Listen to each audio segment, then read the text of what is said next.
Se cortó el otro video, así que vamos a completarlo con un video nuevo. Vamos a usar en esta clase 2 videos entonces. ¿En qué estábamos cuando se cortó el video? Estábamos viendo y estábamos construyendo un instrumento, un indicador que lo habíamos denominado demanda endógena o equilibrio endógeno, mejor dicho. ¿Cómo lo construíamos esto? Al Producto Interno Bruto le restábamos la demanda endógena. En otras palabras, el Producto Interno Bruto decíamos que era lo que el país producía. ¿Con el concurso de quién? Con el concurso del gobierno, con el concurso de los hogares, con el concurso de las empresas. Entonces, aquí, en este valor, ¿cómo lo estábamos construyendo? B6, ¿qué cosa es? B está aquí. 6 es el PIB. Al PIB le restamos ¿qué cosa? F, que es el gasto del gobierno. Le restamos H, que es la formación bruta de capital. Le restamos G, que es el consumo de los hogares. Y le restamos I, 6, que es la variación de stock. Y tenemos entonces una suerte de balance endógeno.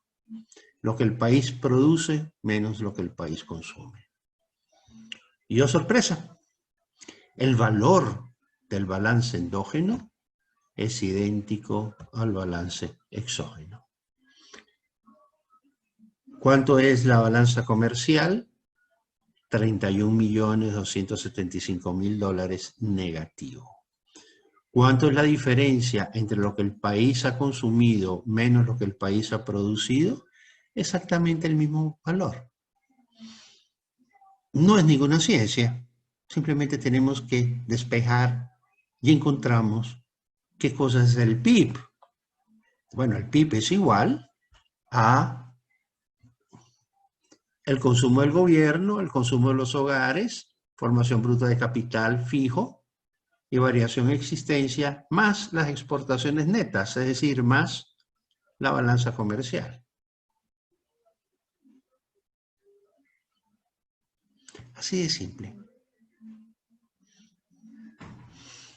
Entonces, aquí nos encontramos con un fenómeno que si bien resulta matemáticamente obvio, a veces no es tan obvio cuando pensamos en términos de política económica. ¿Por qué? Generalmente cuando la balanza comercial se desequilibra, cuando empezamos a tener balanzas comerciales negativas, empezamos a pensar en medidas de orden restrictivo del comercio exterior. Hay que parar las importaciones, hay que subir los aranceles, hay que evitar que el país importe. Pero, ¿por qué se está produciendo ese desequilibrio en la balanza? Bueno, generalmente vemos una sola causa.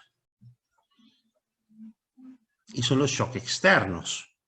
Hay una caída en precios de nuestras exportaciones, o hay una pérdida de la oferta exportable, lo que tuvimos el año 99 y lo que tuvimos el año 82, o hay un alza de precios, por ejemplo, un producto como el petróleo, donde la balanza comercial del Ecuador se vuelve altamente positiva, pero en cambio la balanza de los países importadores de petróleo.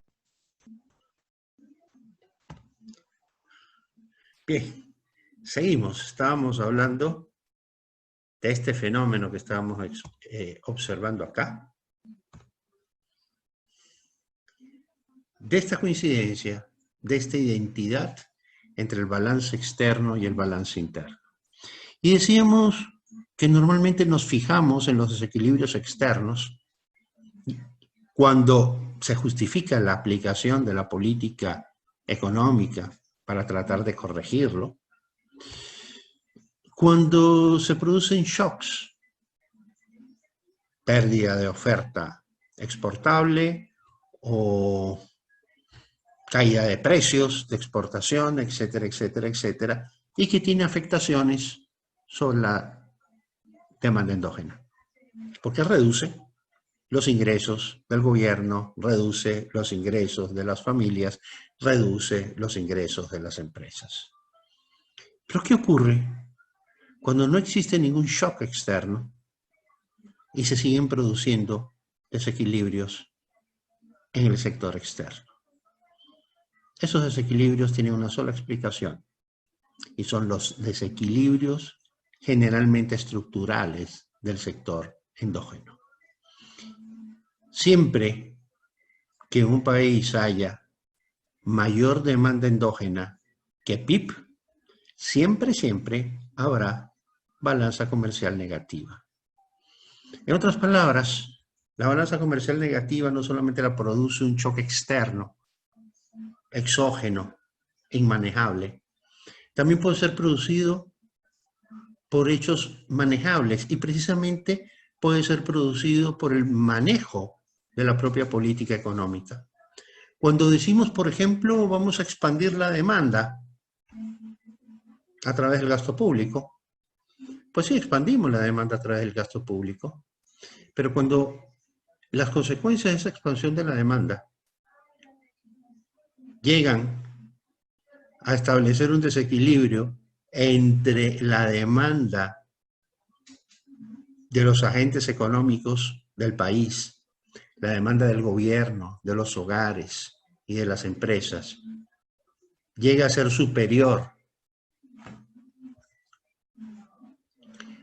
al PIB, la única manera de reequilibrar la economía es con un saldo negativo de la balanza comercial. Entonces, siempre que vemos un problema en el sector externo de una economía, antes que pensar en nada más, antes de pensar en precios, antes de pensar en todo ese tipo de cosas con las que pensamos, lo primero que tenemos que pensar es qué es lo que en la economía está generando un desequilibrio endógeno. Y nos encontraremos que generalmente ese desequilibrio nace precisamente de aquello que Keynes definía como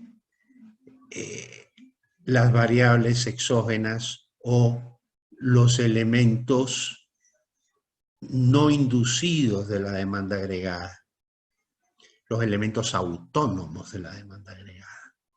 Y cuando hablamos de los elementos autónomos, ¿de qué estamos hablando? Estamos hablando del gasto del gobierno y estamos hablando de la inversión. Y cuando hablamos de la inversión, estamos hablando de la inversión pública y estamos hablando de la inversión privada. Fundamentalmente, formación bruta de capital fijo. ¿Significa que invertir es malo? No. Significa que tener un saldo negativo en la balanza comercial per se tampoco es malo. Normalmente los países invierten su ahorro. El ahorro lo transforman en inversión y muchas veces ese ahorro transformado en inversión está representado por variación de existencia. Son los stocks que los almacenes y las fábricas guardan. Pero cuando hablamos de formación bruta de capital fijo, generalmente requerimos de ahorro externo para poder hacerlo, ya sea vía crédito, ya sea vía inversión. De eso vamos a hablar la próxima semana. Las diferencias entre uno y otro, ventajas de uno y otro y desventajas de uno y otro. Y condiciones además. Pero por lo pronto, cuando una economía necesita crecer, necesita invertir. Y cuando el ahorro nacional no es suficiente, pues tiene que recurrir al ahorro externo.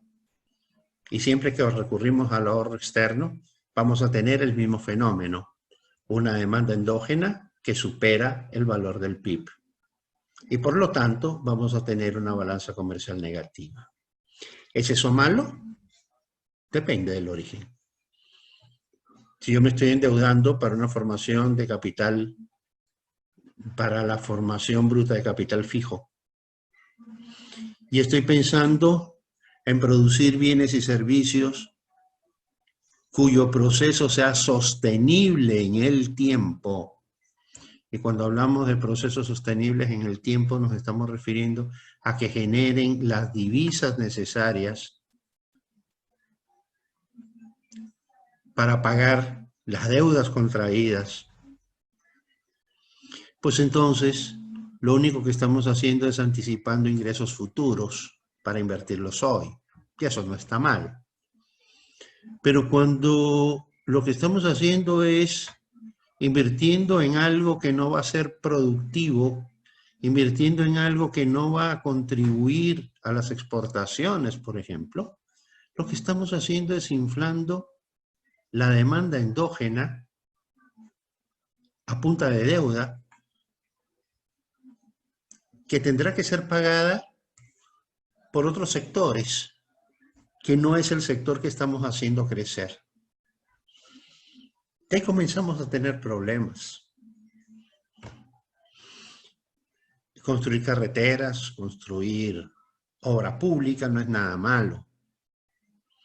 Pero cuando eso no tiene un retorno, cuando eso no tiene una productividad evidente, tarde o temprano se va a convertir en un lastre de la economía. Y ahí es cuando tenemos que acordarnos de Domar y Harold, que también lo examinaremos en clase. ¿Qué nos decía Domar y Harold? Pues resulta que una economía no puede crecer sin inversión. De hecho, las economías crecen en población. Y conforme la población crece, si no queremos tener desempleo, también tiene que crecer la inversión. Pero esa inversión no es un sustantivo, es un verbo. Tenemos que ver la inversión en términos de su productividad y no simplemente en términos de llamarla inversión. Cualquier cosa podemos llamarla inversión, pero no es inversión. La economía entonces tiene que crecer en función de la inversión, pero la inversión tenemos que calificarla en función de su productividad. Si yo invierto en una hacienda, tengo un capital de $100,000 para invertir y lo invierto en construir un edificio. El edificio puede que sea muy bonito, puede que me dé muchas comodidades, pero eso no va a ayudar a la productividad de la hacienda, no va a hacer que la hacienda produzca más. Si yo ese mismo dinero, en vez de construirlo en un edificio, lo invierto en comprar 2 o 3 o 4 tractores, pues los tractores se van a pagar solos. Y se van a pagar solos con su propia productividad, con esa productividad que esos tractores le sumen a la hacienda y la hagan producir más. Entonces, que un desequilibrio endógeno genere desequilibrios exógenos no es nada extraño, no es nada malo, siempre y cuando estemos pensando no en gastos, no estemos pensando en gasto, no estemos pensando en inversión improductiva, que suena redundante porque la inversión necesariamente tiene que ser productiva. Si no es productiva, no es inversión.